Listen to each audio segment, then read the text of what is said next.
Welcome back to my channel. In this video, I will be revealing my modern graduation cap toss graduation party invitation in the four different colors that I currently have available, but I'll also be showing you how to edit this to where you can make it any color that you want. So let's dive on in. I'll leave the link below so that you guys can go directly to this page, which is the product page.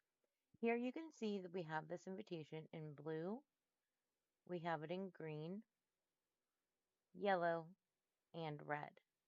But like I said, you can customize it to make it any color that you want. So let's start with personalizing this design. Click the big blue Personalize This Design button located on the right-hand side of your screen. Erase the pre-filled text and replace it with your own. If you come across where your name becomes too big and it's moving over the text or to further customize your design, what you're going to want to do is click the Edit Using Design Tool button located beneath all of the text box that you can edit. This will take you to the designer page. From here, you can move things around, you can change colors, etc. Let's start by fixing the name Samantha. What I'm going to do, and I don't know why it's centered like this, but we're going to drag to resize the box over to the edge of the green line.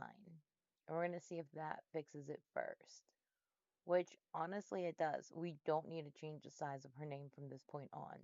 We can, if we want to, we can make it a little bit smaller just so that it's not so big compared to the rest of the text, but like that. It looks a little bit more centered and better. Now let's say we want to change her name from the black font into like a font that's going to match her graduation cap. So we're going to say that her school colors are purple and gold, and we want her name to match that as well.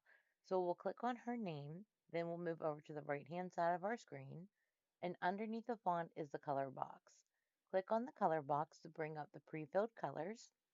You can also use the custom color picker where you can slide the little dots around to move it to whatever color that you want. But for this example, I'm just going to go with easy colors and I'm going to use this royal purple. Then for the hats, like I said, her school colors we're pretending are purple and gold. So I'm going to do some of them in purple and then some of them in gold. We'll click on the first, and it doesn't matter which one you click on, tassel. Then we'll move over to the right-hand side and click color. And then we're going to select that purple in this example again.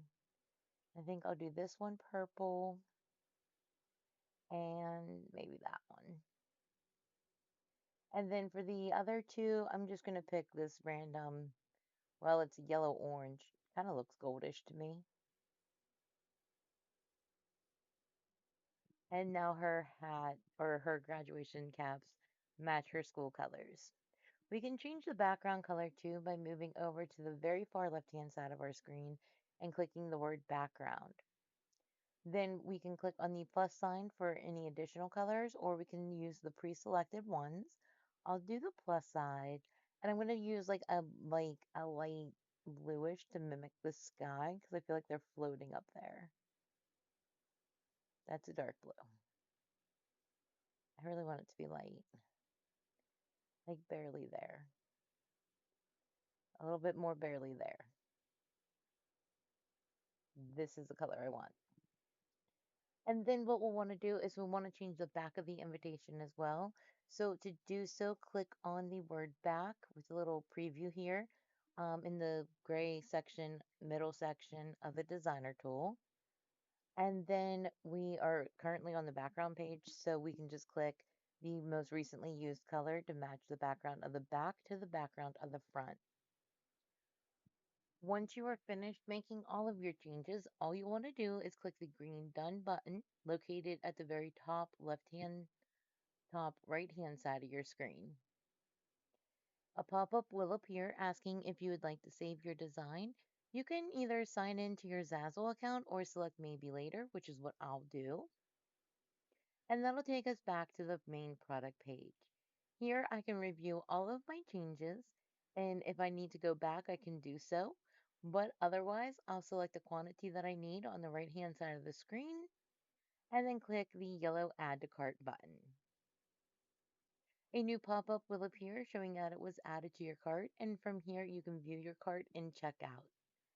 If you have any questions, please feel free to leave a comment below and I'll get back to you right away. And in the meantime, if you wouldn't mind taking just one quick second of your time to liking or subscribing to my channel, I would truly appreciate it. I do want to thank you so much for watching. I hope you have a fantastic day.